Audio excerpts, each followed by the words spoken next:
வசூல் ரீதியா எவ்வளவுங்கிற எதிர்பார்ப்புகள் கிளப்பி முதல் நாள் முடிவில் கருப்பு எவ்வளவு வசூல்? ஃபர்ஸ்ட் டே வந்து 35 கோடியை தாண்டி இருக்கிற ஒரு தகவல் வந்து எனக்கு தெரிந்த வரைக்குமே ஒரு 300 crores மேல கிராஸ் ஆகிற வாய்ப்புகள் நிறைய இருக்கு. ஆர்ஜே பாலாஜி தான் பண்ணியிருக்காரான்னு எனக்கு மிகப்பெரிய இன்ன வரைக்குமே குழப்பமா இருக்கு. அந்த அளவுக்கு ஒரு மாசா பண்ணியிருக்காரு. காமெடினா பார்த்த ஒரு நடிகர், ஒரு சாதாரணமா காமெடி படங்களை பண்ண ஒரு இயக்குனர் சூர்யாவை நம்பி கொடுத்துருக்காங்க. இவ்வளவு பெரிய கேரக்டர் கொடுத்துருக்காங்கன்னா அது அவருடைய எஃபர்ட்ல எப்படி இருக்கு உங்களுக்கு?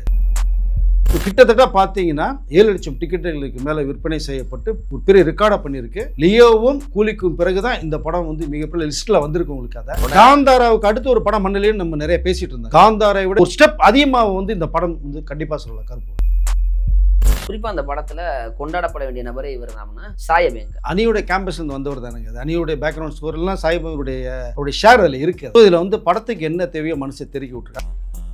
அரம்நாடு நேயர்களுக்கு அன்பு வணக்கம். இன்று நம்மோடு இணைந்திருப்பவர் வெங்கடேஷ் அவர்கள். சார் வணக்கம். வணக்கம். எப்படி சார் இருக்கீங்க? ஃபைன். நல்லா கருப்பு திரைப்படம் பார்த்துட்டு சூர்யா அவர்களுமே நல்லா இருக்காரு, ஆர்ஜே பாலாஜி நல்லா இருக்காரு. அந்த அந்த எனர்ஜியில் வந்து அப்படியே வந்து ஜெஸ்ஸி படத்தோட அந்த ட்ரெயின் ரயில்வே ஸ்டேஷனில் இருக்கிற சீனை வந்து ரீக்ரியேட் பண்ணிட்டாருங்கிற அளவுக்கு ஒரு ஆனந்த ஒரு கண்ணீர் வெளிப்பாடுகளை வெளிப்படுத்தியிருக்கிறாங்க. சூர்யா சாருக்குமே ஒரு 13 வருஷத்துக்கு அப்புறம் ஒரு தியேட்டரிக்கல் ஒரு பிக்கஸ்ட் வெற்றி, ஒரு மேசிவ் ஹிட் அப்படின்னு சொல்கிற அளவுக்கு ஒரு பெரிய ஹிட் அந்த படம் அமைஞ்சிருக்கு அப்படிங்கிறத எல்லாருமே பாசிட்டிவ் ரெஸ்பான்ஸாக பெரிதளவில் பார்க்க முடியுது சார். வசூல் ரீதியா எவ்வளவுங்கிற எதிர்பார்ப்புகள் கிளப்பிருக்கிறது. முதல் நாள் முடிவில் கருப்பு எவ்வளவு வசூல்? ஃபர்ஸ்ட் டே வந்து 35 கோடியை தாண்டி இருக்கிற ஒரு தகவல் வருது சார். நான் சுருக்கமாக சொல்லிடுறேன். இன்னைக்கு சனிக்கிழமை ஞாயிற்றுக்கிழமை குறைந்தது கிட்டத்தட்ட 100 கோடி நெருங்குங்கிறது என்னுடைய கணிப்பு. கண்டிப்பாக கிராஸ் பண்ணும். ஏன்னா அந்த அளவுக்கு படம் இருக்கு. அதாவது 3 நாள்ல சொல்லுங்க. எஸ் கண்டிப்பாக அடிக்க வாய்ப்பு இருக்கும், நெருங்கிடும் உங்களுக்கு. ஏன்னா படம் அந்த அளவுக்கு வெரி மாஸ். நீங்கள் கேட்டிங்க எப்படி இருக்கீங்க என்ன? கருப்பு படத்துலேருந்து நான் நின்று மீண்டு வரலன்னு தான் சொல்ல முடியும் சுருக்கமாக. நேற்று பார்த்தா இன்ன வரைக்கும் மீண்டு வர முடியல. ஏன்னா மைண்டில் பூரா அதே ஓடிட்டு இருக்கு. படத்துக்கு மெயினாக இன்ட்ரோல் பேக் ஒன்று. ஜெயிலர் 1 படத்தினுடைய இன்ட்ரோல் பேக்கை தெரிக்க விட்டதா நீங்கள் சொல்லுவீங்க. ஜெயிலர் 2 தெரிக்க விட போகிறதா ஒரு தகவல் வருது. இந்த படம் அதாவது நீங்கள் 200 ரூபா கொடுத்து போனீங்கன்னா 2 சீனை மட்டும் பார்த்துட்டு வெளில வந்துட்டே இருக்கலாங்க ஜாலியாக. இன்ட்ரோல் பேக் ஒன்று, கிளைமாக்ஸ் ஒன்று தெரிக்க விட்டுருக்காருங்க. என்ன சீன் அது? ஆர்ஜே பாலாஜி தான் பண்ணியிருக்காரான்னு எனக்கு மிகப்பெரிய இன்ன வரைக்குமே குழப்பமாக இருக்குது. அந்தளவுக்கு ஒரு மாசாக பண்ணியிருக்காரு. ஏன்னா அவர் அன்றைக்கி ரொம்ப கண்கலங்கி இது முன்னாடி ரிலீஸ் பண்ணும்போது அந்த அந்த வேதனைகள் இருக்கு இல்லையா? ஏன்னா 32 மாதங்கள் உழைப்பு, கிட்டத்தட்ட 3 வருஷனுடைய உழைப்பு அதில் போட்டிருக்காரு. படம் பிரமாதம் வந்திருக்கு. இவ்வளோ சிக்கல்களை சந்திக்குது. படம் நல்லா வர்றது தான் எஃபர்ட் போட்டார். நிறைய ரீஷூட்லாம் பண்ணார். சில ஒரு 15 கோடிக்கு மேலே செலவு வச்சதெல்லாம் ஓகே. பட் ஆனால் படம் பார்க்கும்போது நமக்கு எல்லாமே தாண்டி போயிடுது. ஸோ சூர்யா அவர்களுக்கு நீங்கள் சொன்னது மாதிரி 13 வருடங்களுக்கு பிறகு தியேட்டருக்குள்ள ஒரு மாஸ் பிக்கஸ்ட் ஒரு ஹிட்டு, பாக்ஸ் ஆஃபீஸ் கலெக்ஷன். இந்த சூர்யா தாங்க எதிர்பார்த்துட்டு இருந்தான். ஏன் இத்தனை நாள் இத்தனை டைரக்டர் மிஸ் பண்ணாங்கன்னு எனக்கு உண்மை புரியல. அது ஆர்ஜே பாலாஜி கரெக்டாக லாக் பண்ணியிருக்காரு. சூர்யா அவர்களுக்கு மிகப்பெரிய பிரேக்கை கொடுத்துருக்காரு. இன்னொன்னு சொல்லிக்க விரும்புகிறேன். ஆர்ஜே பாலாஜிக்கு மிகப்பெரிய ஒரு டைனி பாயிண்ட் கூட அது சூர்யா அவருடைய மனசை தான் சொல்ல முடியும். ஏன்னா இந்த வில்லன் கேரக்டரை வந்து ஆர்ஜே பாலாஜி பண்ணுறது வந்து எந்த ஹீரோயும் அக்செப்ட் பண்ண மாட்டாங்க. ஃபர்ஸ்ட் ஆஃப் ஆல் ஒன்று எஸ்ஜே சூர்யா போடுங்க, ஒன்று அவங்கள போடுங்க, இவங்கள போடுங்கன்னு சொல்லியிருப்பாங்க. ஏன்னா மெயினே பார்த்தீங்கன்னா ஆர்ஜே பாலாஜி வில்லனை வச்சு தான் கதையே போகுது உங்களுக்கு.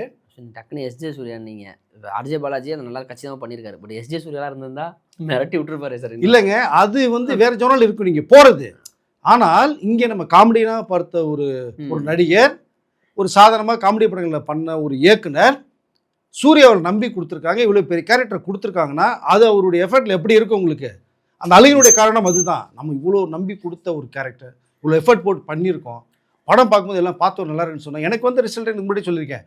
வில்லனா பண்ணியிருக்காரு ஓகே. ஆனால் படம் வந்ததுக்கு அப்புறம் தான் டிஃபரன்ஸ் நமக்கு தெரிய வரும். இல்லைன்னா சூர்யா கொடுத்துருக்க மாட்டான்னு நிறைய வீடியோவில் பேசியிருக்கேன். அவர் ஒரு டேரக்டரா அந்த டேரக்டருக்கு வாய்ப்பு கொடுத்துருக்காரு, அவர் நடிக்கவும் வாய்ப்பு கொடுத்துருக்காரு. அது எவ்வளோ பெரிய விஷயம் உங்களுக்கு. அது படம் பிரமாதங்க. இது வந்து குட்டீஸ்லாம் போய் படம் பார்க்கலாம். ஒரு 5 வயசு பசங்களை தாராளமாக கூப்பிட்டு போய் ஃபேமிலியில் ஹோல் ஃபேமிலியை 10 பேர் இருக்கீங்களா, 10 பேரும் போய் பாருங்கள். எதுக்கோ செலவு பண்ணுறீங்க, ஒரு 2000 இந்த கருப்படத்துக்கு செலவு பண்ணுங்கன்னு சொல்லுறேன். நான் பிரமாதம் பண்ணியிருக்காருங்க. நீங்கள் ஜாலியாக படம் போது எங்கேயுமே லேக் இல்லை. ரொம்ப பார்த்து புளிச்சு போன அந்த நமக்கு என்னென்னு சொன்ன லவ் சாங்லாம் நான் அது ரொம்ப போரடிச்சிருக்கு. கட் பண்ணால் ஃபாரின் போயிடுவாங்க, கட் பண்ணால் ஊட்டி போயிடுவாங்க. இங்கே எங்கேயுமே போகல. கோர்ட்டு அவ்வளோதான், ஒரு கோயில் கருப்பணசாமி கோயில் 2 இடம் தான் பட்டம் பூரா தெரிக்க விட்டு அடுத்து என்னன்றதை ஒரு ட்விஸ்ட் வச்சே கொண்டு போயிருக்காரு பாருங்க. எங்கேயுமே நீங்கள் யூகிக்க முடியாது. இந்த சீன் முடிச்சது இதுதான்ப்பா வரும் அப்படின்னு யாருமே சொல்ல முடியாது. இன்டர்வல் பிளாக்லாம் சொல்ல முடியாதுங்க. ஆனால் ஒரு ஹீரோ சூர்யா நாம தான் ஒரு மாசாக போய் ஒரு சீனை மாற்றி கொண்டு போகணும்னு விருப்பப்படக்கூடிய இடத்துல அவருக்குள்ளே ஒரு கருப்பு ஒருத்தன் உள்ளே வர்றான், அவன் மூலம் போதுங்கிறத எந்த பேரும் அக்செப்ட் பண்ண மாட்டாங்க. அதில் இங்கே பாலாஜியுடைய அந்த ஸ்க்ரீன் பிளே மேக்கிங் பார்த்தீங்கன்னா ஒரு கருப்பு சூர்யாவை காமிச்சு ஸோ அந்த மாதிரி ஒரு பேட்டர்ல கொண்டு போய் ஒன்று பண்ணியிருக்காரு. அப்படிங்கும்போது பார்த்தா உண்மையிலேயே ஆர்ஜே பாலாஜி இது வெரி டேலண்ட் பர்சன். நீங்கள் கமர்ஷியல் இயக்குனர்கிட்ட அடுத்த கட்டத்துக்கு இப்போ நெல்சன் லோகேஷ் மாதிரி அவர் ஸோ அடுத்த சீட்டில் போய் கண்டிப்பாக உட்காந்துக்கிட்டான்னு நான் சொல்ல விரும்புகிறேன். எல்லா நடித்த நடிகைகளுமே அருமையான ஸ்பேஸ் கொடுத்துருக்காங்க. த்ரிஷா கூட பார்த்தோம்னா அவங்களுடைய கேரக்டர் நல்லா தான் இருக்கு. ஒரு காமெடின்னு பார்த்துட்டோம்னா த்ரிஷா தான் காமெடி பண்ணுறாங்க. வேறு காமெடி கிடையாது உங்களுக்கு படத்தில் தெரியல. லொலுசுபா மாறன் கூட அங்கே வர்றாரு அது சும்மா அப்படி அப்படியே போகிறாரு தவிர மெயின் ட்ராக்ல யாருமே கிடையாது. த்ரிஷா தான் காமெடி பண்ணிருக்காங்க உங்களுக்கு அதை. ஸோ நட்டி கண்டிப்பாக சொல்லியே ஆகணும். அந்த ஜட்ஜாக வந்துட்டு ஏன்னா 3 பேர் தான், சூர்யா, ஆர்ஜே பாலாஜி, நட்டி. ஸோ இந்த 3 பேரை வச்சு ஒரு ட்ராக் கொண்டு போயிருக்காங்க. ஒரு நெகட்டிவான ஒரு ஜட்ஜு கேரக்டர் மனுஷன் பின்னிருக்காரு. அது அந்த கருப்பணசாமி பற்றி தெரியாமல் ஏன்டா பேசிக்கிட்டு இருக்கேன் அப்படின்னு சொல்லிட்டு போகிற சீன்லாம் தெரிக்க ஒரு டைலாக் உண்டு. ஸோ ஓவரால் பார்த்தோம்னா ஒரு அருமையான படம். ஸோ ரசிகர்களுக்கு மிகப்பெரிய ஒரு ட்ரீட். சூர்யா அவர்களுக்கே மிகப்பெரிய கம்பேக். தொடர் தோல்விகளை கொடுத்தவர் எப்படியா ஒரு ஹிட்டை கொடுக்கணும் போராடி பார்த்துட்டே இருக்கும்போது இந்த படம் தாறுமாறான ஒரு ஹிட்டை கண்டிப்பாக அடிக்கும். எனக்கு தெரிந்த வரைக்குமே ஒரு 300 crores மேலே கிராஸ் ஆகிற வாய்ப்புகள் நிறையா இருக்குது. அடித்து நான் சொல்லுவேன் எல்லா மக்களும் போய் படம் பார்க்கலாம். குட்டீஸ்லேருந்து நீங்கள் எல்லாமே கூப்பிட்டு போய் ஃபேமிலியோட உள்ளே போயிட்டாங்க. ஆடியன்ஸ் போயிட்டாங்க. இப்போ நேற்று மவுத் டாக்கில் போயிட்டாங்க, விமர்சனங்களை பார்த்தாங்க. இன்றைக்கி ஃபுல்லாகவே வந்து ஆடியன்ஸ் போயாச்சு. கிட்டத்தட்ட பார்த்தீங்கன்னா 7 லட்சம் டிக்கெட்டுகளுக்கு மேலே விற்பனை செய்யப்பட்டு ஒரு பெரிய ரெக்கார்டாக பண்ணியிருக்கு. லியோவும் கூலிக்கும் பிறகு தான் இந்த படம் வந்து மிகப்பெரிய லிஸ்ட்டில் வந்திருக்கு உங்களுக்கு. அதை இன்னும் போக போக இப்போ டிக்கெட் எல்லாமே வந்து எல்லா ஷோவுமே ஹவுஸ்ஃபுல் ஆகிடுச்சு. நாளைக்கு வரைக்குமே டிக்கெட்டில் தகவல் வருது. Next week full ticket open பண்ணி கொடுக்க ஆரம்பிச்சிட்டாங்க. தியேட்டர் இன்க்ரீஸ் பண்ண ஆரம்பிச்சிட்டாங்க. யாரெல்லாம் கொஞ்சம் ஓடிடிக்கெலாம் அவ்வளோ பிரச்சனையாச்சுங்க இந்த படம் ரிலீஸ் பண்ணுறதுக்கு. அவ்வளோ ரேட் கம்மியாக கேட்டாங்க. இப்போ கொஞ்சம் அம்மிக்கி வச்சு பிஸ்னஸ் பண்ணாமல் நீங்கள் வந்து 100 கோடிக்கு மேலே பிஸ்னஸ் ஆகிருக்கு. ஓடிடிக்கு ஒரு 45 crores தான் கொடுத்துருக்காங்க. ஸோ அதனால் மிகப்பெரிய ஒரு சாதனை பண்ணும். கண்டிப்பாக வசூல் சாதனை பண்ணும். தியேட்டர் இன்க்ரீஸ் ஆகும். வாங்கின டிஸ்ட்ரிபியூட்டர்ஸ் எல்லாமே. ஸோ இந்த வருஷத்தில் வந்து எந்த படமே ஹிட் அடிக்க முடியல, கடனில் இருக்கும், வட்டி கட்ட முடியலன்னு சொன்னவர்களுக்கு இந்த கருப்பு படம் எல்லா பிரச்சனையும் தீர்த்து வைக்கும். தியேட்டர்கள் கலெக்ஷனாகவே ஒரு 300 கோடி ரூபாய் அடிக்கும்னு சொல்கிறீங்களா சார்? கண்டிப்பாக அடிக்கும் சார், கண்டிப்பாக அடிக்கும். ஆனால் அந்த மாதிரி படம் இருக்குது. இந்த படம் அடிக்கணும் எந்த படங்க அடிக்கும்? ஸோ அதையும் நான் சொல்லிக்க விரும்புகிறாங்க. படம் நீங்கள் போய் உட்காந்திங்கன்னா எங்கேயுமே லாக் இல்லைங்க. ஒரு மெசேஜோட சொல்லிட்டு ட்விஸ்ட் வச்சு கொண்டு போயிட்டே இருக்காருங்க. என்ன நடக்குன்னு சொல்லி எல்லா பேரும் ரசிக்கக்கூடிய படமாக இருக்குங்க. நீங்கள் சூர்யாவுடைய ரசிகர்களை தாண்டி பப்ளிக் நேற்று வந்து அவ்வளோ ரசித்து பார்த்தேன். கிளைமாக்ஸ் சீனில் ஒரு பையனுக்கு வந்து கருப்பணசாமி சாமி வந்து தேட்டரில் ஆட ஆரம்பிச்சிட்டாங்க. கமலா தேட்டரில் பல தேட்டரில் இப்போ நம்ம பார்த்துட்டு இருக்கும்போது பக்கத்தில் இப்போ நிறைய தேட்டர்களில் இப்போ அந்த ரீல் தான் வைரல் ஆகிட்டு இருக்கு. கருப்பசாமி இறங்கிட்டான்னு சொல்லிட்டு அந்த அளவுக்கு அந்த உணர்வுகளில் அந்த போகிற அளவுக்கான அந்த பிஜிஎம்சி மியூசிக் வந்து மண்டையில் ஓடுது. அந்த அளவுக்கு ஒரு உணர்வுகளோட வந்து ஆடுற மாதிரியான காட்சிகளை நம்ம பார்க்குறோம். அந்த அளவுக்கு படம் இம்பாக்டை ஏற்படுத்தி இருக்கு. ஸோ கேள்விக்குறியே கிடையாது உங்களுக்கு. அதை நீங்கள் சிட்டிலேயே இந்த மாதிரி ஒரு வந்து அலப்பறை பண்ணியிருக்குன்னா நீங்கள் பிஎன்சி போனீங்கன்னு வச்சுக்கோங்க. இந்த படத்துக்கு ரேஞ்சே நீங்கள் வேறு. நீங்கள் சிட்டியில் கமலா தேட்டரில் படம் பார்த்தீங்களா, இதே நீங்கள் அப்படியே கட் பண்ணி ஒரு திருச்சி மதுரையில் போய் இந்த படத்தை பாருங்கள், தாறுமாறாக இருக்கும் உங்களுக்கு. அதனுடைய ரிசல்ட்டே வேறு மாதிரி இருக்கும் உங்களுக்கு. அதை ஏன்னா கருப்பணசுவாமிங்கிறது உங்களுக்கு அந்த சைடு வந்து பவர்ஃபுல் காடு உங்களுக்கு, முனீஸ்வரன் கருப்பணசுவாமி. ஸோ கருப்பண்ணை எடுத்திருக்காங்க. அது அந்த சாய்பேங்கருடைய அந்த பேக்ரவுண்ட் ஸ்கோர் மியூசிக் வந்து மனசை தெறிக்க விட்டாருங்க. நமக்கு இந்த படம் பார்க்கும்போதே புல்லரிக்கும் இல்லையா, கூஸ் பம்ப்ஸும் இல்லையா, சிலர் பொய்யா சொல்லிட்டு போவாங்க. இது உண்மையிலேயே இன்ட்ரோல் பிளாக்ல கூஸ் பம்ப்ஸ் வரும், கிளைமாக்ஸில் புல்லரிக்கும் உங்களுக்கு. நம்ம நினச்சி பார்த்தா நமக்கு அந்த மாதிரி பண்ணியிருக்காங்க உங்களுக்கு. அதான் சார் அந்த அதுல கிளைமேக்ஸ் காட்சிகள் காந்தாரா மாதிரியான ஒரு காட்சிகளோட. காந்தாராவுக்கு அடுத்து ஒரு படம் மண்ணிலேன்னு நம்ம நிறைய பேசிட்டு இருந்தாங்க.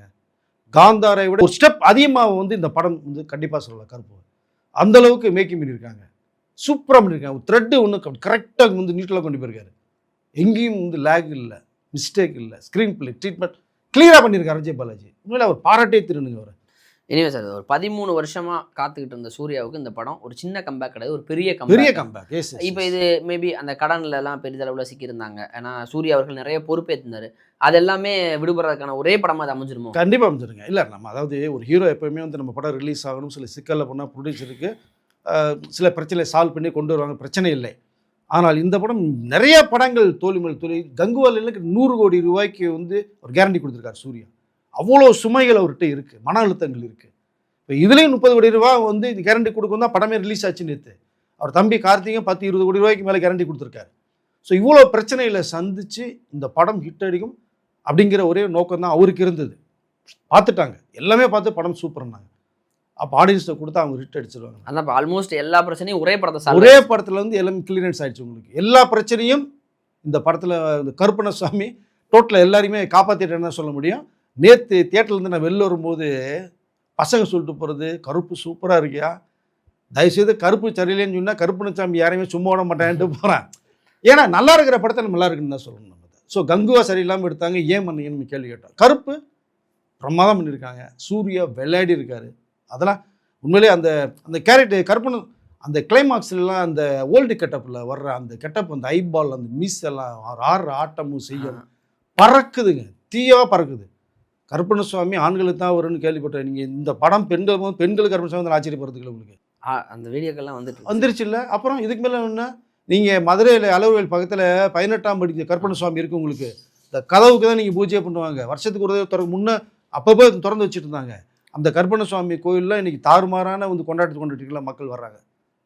ஸோ அப்படி ஒரு, அதாவது ரொம்ப நாளைக்கு பிறகு நீங்கள் சொன்னது மாதிரி சூர்யாவுக்கு மிகப்பெரிய ஹிட். இனி வரக்கூடிய படங்களும் கண்டிப்பாக சூர்யா இது மாதிரி செலக்டிவாக நீங்கள் பண்ணினீங்கன்னால் கண்டிப்பாக உங்களுடைய இடத்த யாரும் பிடிக்க முடியாது. இப்போவும் அவர் தான் இருக்கார், இன்னும் தாண்டி போகிறதுக்கு வாய்ப்புகள் நிறைய. அதான் சார், இப்போ சினிமாவில் அதாவது ஒரு வெற்றிடம் கிடையாது, ஒரு ஸ்பேஸ் இருக்குது. அதாவது விஜய் மற்றும் அஜித் அவர்களுக்கு நிகராக அந்த சரிசமமாக வளர்ந்தவர் தான் சூர்யா அவர்கள். அந்த அளவுக்கு பாக்ஸ் ஆஃபீஸ் கிட்ட தொடர்ந்து 10 வருஷம்லாம் பீக்கில் இருந்தார் சார். 2 பேரும் தாண்டி ஓவர் பண்ணுற இடத்துக்கு வந்த அளவுக்குலாம் வந்தது. பட் இன்றைக்கி அது ரெண்டுமே ஒரு அளவுக்கு வேக்கண்ட். ஏன்னா அவங்க இடத்த யாரும் நிரப்ப முடியாது. ஏன்னா ஒருவர் வந்து முதல்வர் ஆகிட்டார், இன்னொருத்தர் வந்து ரேசிங் போயிட்டாங்க. பட் ஒரு ஸ்பேஸ் இருக்குல்ல, தமிழ் சினிமா ஆடியன்ஸ் செலிப்ரேட் பண்ணுறதுக்கான ஒரு ஸ்பேஸ் இருக்குல்ல, ஒரு பெரிய ஸ்டார் இருக்காங்கல்ல, இவ்வளோ உழைப்புகளை கொடுக்குறாரு, அவரை செலிப்ரேட் பண்ண மிஸ் பண்ணக்கூடாது, ஒரு படத்துக்காக இவ்வளோ எஃபோர்ட் எடுக்கிறாங்க போது அந்த அந்த இடம் வந்து இப்போ சரியாக நிரப்பப்படுதா? இப்போ சூர்யாவுடைய உழைப்பெல்லாம் முந்தைய படங்கள்லாம் நல்லா ஹார்ட் ஒர்க் பண்ணிக்கிறாருப்பா, ஆனால் படம் இல்லை இப்படி சொல்கிறக்கூடிய வார்த்தை இருக்குல்ல, அதெல்லாம் தவிடுபடியாகிற காலம் வருதா? ஆடியன்ஸ் வந்து என்கரேஜ் பண்ணுறதும் என்டர்டைன்மெண்ட்டாக பார்க்க ஆரம்பிச்சிட்டாங்கன்னு எடுத்துக்கலாமா? மேபி ஒரு சின்ன சேஞ்ச் இருக்குன்னு நினைக்கிறீங்களா? இல்லை, இந்த படத்தில் சேஞ்ச் உருவாயிருக்குங்க. கருப்பில் நீங்கள் அவர் பெஸ்ட் ஆக்டருங்க. நீங்கள் சமயத்தில் தோல்வி படங்கள் மட்டும் பார்க்காதீங்க, அது முந்தின படங்கள் பாருங்கள். சிங்கம் பாருங்க, ஒரு கஜினி பாருங்க, நீங்கள் 6 வேலு இதெல்லாம் அயன் தெரிக்க விட்டுருப்பாருங்க. உங்களுக்கு அயன்லாம் மிரட்டி இருப்பாருங்க. ஆதவன் வடிவில் ஒரு சேர்ந்து அடிக்கிற லூட்டிலாம் நீங்கள் என்ன மாதிரி ஹிட் கொடுத்தா உங்களுக்கு? அதை சில கதைகளில் தேர்வு பண்ணுறது கொஞ்சம் மிஸ்டேக்கு. கதையில் ஒரு ஹீரோ கேட்கணும். தயவுசெய்து உங்கள் சுற்று வட்டார ரிலேஷனுக்காக நீங்கள் பார்க்காதீங்க. சூர்யா அவர்களே தெளிவாக சொல்லிக்கிறேன். இனிமேலாக கதையை நேரடியாக கேளுங்க, வெளிப்பண்ணருக்கு நீங்கள் பண்ணுங்கள். உங்களுடைய உயரம் உங்களுக்கே தெரியாமல் இருந்திருக்கு சமீபத்தில் பல வருடங்களாக, இப்போ தெரிஞ்சிருப்பாருன்னு நினைக்கிறேன். ஸோ அதனால் மேற்கொண்டு வரக்கூடிய படங்கள் அந்த ஸ்பேஸ் சொன்னீங்க, விஜய் அவர்களும் அஜித் அவர்களும் உள்ள அந்த ஸ்பேஸ் இருக்குன்னு. பட் சூர்யா அந்த லிஸ்ட்டில் தான் ஓடிக்கிட்டே இருக்கார். இப்போ கண்டிப்பாக அந்த இடத்துல போய் அவர் நிற்கிறதுக்கான தகுதி இந்த கருப்பு உருவாக்கியிருக்கு. சார் கொஞ்ச நாள் இல்லை அதுக்குள்ள அதில் டைலாக் போட்டிருப்பாருல்ல, துரைசிங்கம்மா நீங்கள் ரெஃபரன்ஸ் வேறு எடுத்திருக்காங்க. நீங்கள் இல்லையோ இந்த படத்துக்கு செலிப்ரேஷன் பார்த்தீங்க அப்படின்னா சூர்யாவோட ஃபேன்ஸ் போயிருக்காங்க, பப்ளிக் அடையன்னு சொல்ல போயிட்டாங்க, குட்டீஸ் போயிட்டாங்க. இதை தவிர விஜய் அவர்களுடைய ஃபேன்ஸ் உள்ள ரசிக்க ஆரம்பிச்சிட்டாங்க. ஏன்னா லியோ படத்துடைய ரெஃபரன்ஸ் ஒன்று வச்சுருப்பாங்க. அந்த பேக் ஷாட் விஜய் அவர்கள் காமிக்கும் போதெல்லாம் தியேட்டரில் தெரிக்கும் உங்களுக்கு. நம்ம நண்பர் காஃபி ஷாப்பா காஃபி ஷாப் லியோ, அதில் சாண்டி வர சீன்லாம் தெரிக்கும் உங்களுக்கு படத்தில். அது கிளாப்ஸ். அஜித் மன்சூர்லிகான் பேசுகிற டைலாக் அஜித்தோடைய ரெஃபரன்ஸ், அஜித் ஃபேன்ஸ் உள்ள வந்துட்டான். ஓகே, இது தவிர சூர்யாவுடைய ஃபேன்ஸு, பழைய சூர்யா ஃபேன்ஸ் இருந்தாங்கல்ல, சமீபத்தில் ரொம்ப நொந்து போனவங்க எல்லாம் சால்வ் பண்ணிட்டாங்க. துரைசிங்கமாக ஒரு ரெஃபரன்ஸ், சிங்கம் ரிட்டர்ன்ஸ் 1 2 3, சிங்கம் கூட 4. ஏன்னா அன்னைக்கு அந்த சிங்கத்தில் பார்த்தது மாதிரி மனுஷன் இன்னும் அப்படியே இருக்காருங்க. 10 12 வருஷம் ஆயிடுச்சு போச்சுங்க. ஸோ அந்த ரெஃபரன்ஸ் ஓவராலாக இந்த படம் யாருமே தவற விடாதீங்க. சுருக்கமாக சொல்கிறேன், ஃபேமிலியோட போய் பாருங்கள், ஜாலியான படம். நீ ஒரு கருப்பண்ணசுவாமி ஊர் எல்லை காவலன் எப்படி இருப்பாங்கிறதுக்கு ஒரு எடுத்துக்காட்டாக அந்த படம் நீங்கள் பார்க்கலாம். அதில் சிம்பிள் லாஜிக் சொல்லியிருப்பார், இது ஏன் எல்லை இல்லை, ஏன் எல்லைக்குள்ள வந்தால் தான் நான் பவர். பட் ஒவ்வொரு எல்லைக்கும் ஒரு காட் இருக்காங்க. ஸோ அதனால் கிராமங்களில் பின்பற்றக்கூடிய அந்த எல்லை யதார்த்தமான விஷயம், எல்லை சொல்லக்கூடிய குலதெய்வங்க வழிபாடு அதெல்லாம் ஒரு மையப்படுத்தி ரொம்பவே அதை பெரிதாக மிகைப்படுத்தி எடுத்துகிட்டு போகாமல் அந்த ஒரு அந்த பார்டருக்குள்ளே சுற்றிருக்கேன். அதுதான் சொன்னேன், இந்த ட்ரீட்மெண்ட்டில் ஆர்ஜே பாலாஜி கரெக்டாக பண்ணுங்கன்னு சொன்னது காரணம் அதான். நான் சரிங்க சார். எனிவே இந்த படம் சார்ந்து பேசும்போது இந்த படத்துடைய இப்போ சூர்யா வந்து நம்ம புகழ்ந்தெல்லாம் பேசுகிறல, அவர் எப்படிப்பட்ட ஆக்டர்னு ஊருக்கே தெரியுங்கிற அளவுக்கு ஒரு 200% வந்து அதனோட ஹார்ட் ஒர்க் கொடுக்கக்கூடிய. இப்போ ஆர்ஜே பாலாஜி பார்த்தீங்க அப்படின்னா ஒரு கிரவுண்ட்லேருந்து வந்து இன்றைக்கி ஒரு பெரிய ஸ்டாரை வச்சு படம் கொடுக்குறது, அந்த ஒரு கோபம், அந்த ஒரு வெறி இருந்து அந்த வெறியோட வெளிப்பாடை பார்த்தோம். அவர் ஒரு வெற்றி படம் வந்துரு. குறிப்பாக அந்த படத்தில் கொண்டாடப்பட வேண்டிய நபரே இவர் தாம்னா சாய் அபியங்கர். அவரோட அந்த பிஜிஎம்ஸ் தான் போட்டு அந்த ஆண்டு ஒன்று வருது, சவுண்டு ஃபுல்லாக தேட்டர்லாம் மண்டையை பிச்சுட்டு ஆடுற அளவுக்கு போட்டு கிளைமேக்ஸில் வந்து பிச்சு உதட்டாங்கல்ல, ஒரு ஒரு குட்டி ராக் ஸ்டார் அப்படிங்கிற அளவுக்கு போட்டு அடிருத்த அளவுக்கு சொல்கிறாங்க. எந்த அளவுக்கு நம்பி இந்த படத்தை ஃபர்ஸ்ட் படமாக சமிட் பண்ணார் சார். அப்போ கமிட் பண்ணும்போது நிறைய விமர்சனங்கள்லாம் வந்தது. அதை எப்படி முறியடிச்சுக்க நினைக்கிறீங்க, எப்படி ரெஸ்பான்ஸ் இருக்குது? அணியோட கேம்பஸ்லேருந்து வந்தவர் தானுங்க. அது அணியோடைய பேக்ரவுண்ட் ஸ்கோர்லாம் அவருடைய ஷேர் அதில் இருக்குது. அதில் ஸோ இதில் வந்து படத்துக்கு என்ன தேவையோ மனுஷன் தெரிவிக்க விட்ருக்கு. அதான் சொன்னேன், இந்த லவ் சாங் டவுட் இல்லை, படத்துலேயே வரக்கூடிய அந்த பேக்ரவுண்ட் சாங்க்கு ப்ளஸ் பிஜிஎம் இதில் பார்த்தோம்னா கிட்டத்தட்ட ஒரு 25 படங்களுக்கு மேற்பட்ட ஒரு மியூசிக் பண்ணது மாதிரி தான் எனக்கு தெரியுது. சாஹிபினுடைய ஃபஸ்ட்டு சைன் பண்ணது இதுதான். அது முன்னாடி படம் வெளில வந்துச்சு, ஓகே 10 படம் கமிட் பண்ணியிருக்காரு. இங்கே வரிசையாக படங்கள் கமிட் பண்ணுவார், தேடி வரும், தீயா பண்ணியிருக்காரு. அதுவும் பேக்ரவுண்ட் சாங்லாம் பின்னிருக்காரு. பட் இன்னொருத்தர் இருக்கார், அதை நீங்கள் மிஸ் பண்ணிட்டீங்க, ஃபைட் மாஸ்டர் விக்ரம் ஓரா. அப்படியே நிற்கிறாருங்க ஃபைட் மாஸ்டர். அந்த இன்ட்ரோ பிளாக் ஃபைட்டும் சரி, கிளைமாக்ஸும் சரி, மனுஷன் தெறிக்க விட்டுருக்காரு. அதில் சூப்பராக பண்ணியிருக்காரு. கேஜிஎஃப் காந்தாராலாம் பண்ணவர் தான். எஸ் தெறிக்க விட்டுருக்காரு. உங்களுக்கு அந்த சாயல் தெரியுது. ஏன்னா அந்த டோன் நமக்கு வரணும். நமக்கு அதை சொல்லலை. நீங்கள் ஒரு காந்தாரா பார்த்து எப்படி ரசிச்சிங்களோ, மற்ற லாங்குவேஜ் படங்களை பார்த்து இந்த மாதிரி படங்கள் யாரும் கதைகள் வரலைன்னு எப்படி ஃபீல் பண்ணீங்களோ, ஒட்டு மொத்தமாக கலவையாக வந்திருக்கிற படம் தான் ஒரு கருப்பு. புது கதை. நான் அதை தான் சொல்ல விரும்புகிறேன். ஒரு கோர்ட்டு, ஒரு கற்பனை சுவாமி, இது வரைக்கும் பார்க்காத ஒரு களம். தைரியமாக நீங்கள் என்டர்டைன்மெண்ட் அழகாக போய் நீங்கள் பார்க்கலாம். ரெண்டு ஆர்டிஸ்ட் சாய்ஸு. இந்த மலையாள ஆர்டிஸ்ட் ஒருத்தர் அப்பா கேரக்டர் பண்ணியிருப்பாரு பாருங்க, என்ன மாதிரி பண்ணுது. கோர்ட்லலாம் இந்த ஜுவல்ஸுக்காக போராடி வந்து ஜுவல்ஸை பொண்ணே போனதுக்கு அப்புறம் சொல்லி தூக்கி அந்த சிம்மத்தை அலரசிலாம் அப்படியே நம்ம கண்களே கலங்காத மாதிரி இருக்காது. ஸோ ஒவ்வொருத்தரும் செலக்டிவாக பண்ணியிருக்காரு ஆர்ஜே பாலாஜி. அத்தனை பேருமே ஸ்பேஸ் கொடுத்துருக்காங்க. இது முக்கிய காரணம் சூர்யா அவர்களை சொல்லலாம். எல்லாத்துக்கும் ஸ்பேஸ் கொடுத்துருக்காரு. 40 நிமிஷத்துக்கு அப்புறம் தான் ஹீரோ என்ட்ரி. அவரே என்ட்ரி பெரிய விஷயம். ட்ரெய்லர்லேயே பார்த்தீங்கன்னா 55 செகண்டுக்கு அப்புறம் தான் சூர்யா என்ட்ரி ஆவார். ஆர்ஜே பாலாஜி தான் ட்ரெய்லரில் வருவார். ஏன் ஒரு ஹீரோ சூர்யா வச்சுட்டு இவரே வர்றாரு நம்ம கூட கேட்டோம். பட் படத்துலேயும் அதை தான் வச்சுருக்காங்க. உங்களுக்கு அதை 40 மினிட்ஸ்க்கு அப்புறம் தான் உள்ளே என்ட்ரி ஆகிறார். பட் எந்த அளவுக்கு கதைக்கு தேவையோ டிஸ்டர்ப் பண்ணாமல் சூர்யா அவர்கள் பண்ணியிருக்காங்க. அதுதான் இங்கே மெயின். இவ்வளோ பெரிய ஹிட்டு காரணம், இந்த படம் பேசப்படுறது காரணம் அதுதான். கதைக்குள்ளே போய் நீங்கள் கெடுத்துட்டிங்கன்னா, இதிலே வந்து யூஸ்வலாக சூர்யாவுக்கு ஒரு ஃபைட், ஒரு சாங்கை வச்சுருந்து என்ன இருக்கும், அது யூஸ்வல் படம். கங்கு அப்படி தான் வச்சாங்க. பட் இதை வந்து என்ன கதைக்கு தேவையோ அதை பண்ணியிருக்காங்க. ஓவரால் ஒரு பெஸ்ட்டு ஃபிலிம். கருப்பு ஒரு மாஸ் என்ட்ரி. சூர்யாவுக்கு மிகப்பெரிய ஒரு வெற்றி படம் அமையும்.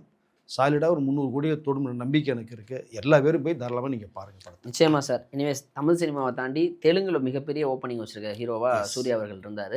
அவங்க இங்கே படங்கள் தவற விட்டாலும் தெலுங்குல அந்த பாக்ஸ் ஆஃபீஸ் கொடுத்துக்கிட்டே இருந்தாங்க. அந்தளவுக்கு ஒரு பெரிய கிரேஸ் அவன் ஆடியன்ஸ் அங்கே இருக்காங்க. இப்போ அங்கேயுமே படம் வந்து பெரிதளவில் வரவேற்புகளை பெற்று ரொம்ப செலிப்ரேட் பண்ண அந்த காட்சிகள்லாம் பார்க்க முடியுது. ஒரு நல்ல என்டர்டைன்மெண்ட் படங்கிறத தாண்டி இன்றைக்கி இருக்க ஒரு குழந்தைங்களையும் கூட்டிகிட்டு போய் பார்க்கலாம், பெண்களோட போய் பார்க்கலாம். அதில் எந்த ஒரு ஆபாச கருத்துக்களோ அல்லது தவற எதுவுமே இல்லை. நல்ல விஷயம் தான். ஏதோ ஒரு வகையில் தப்பு செஞ்சால் தண்டனை கிடைக்குங்கிற ஒரு விஷயத்தை மட்டும் இன்புட் கொடுக்கும்போது யங் ஜென்ரேஷனுக்கு ஒரு நல்ல படமாக அது அமைஞ்சிருக்குன்னு நம்புவோம் சார். கண்டிப்பாக ஆடியன்ஸ் எப்படி ஃபீல் பண்ணாங்கிறத அதை அவங்க சொல்லிட்டோம். கருத்துக்களை பதிவு பண்ணட்டும். நம்ம விமர்சனம் ஒன்று பார்த்ததை சொல்கிறோம், அவருடைய கருத்துக்கள் ஒன்று இருக்கும், அதை பதிவு பண்ணட்டும். நம்ம நெக்ஸ்ட் அடுத்த வசூல் அப்டேட்டோட சந்திப்போம் சார். நேரம் கொடுத்ததுக்கு நன்றி சார். நன்றி சார்.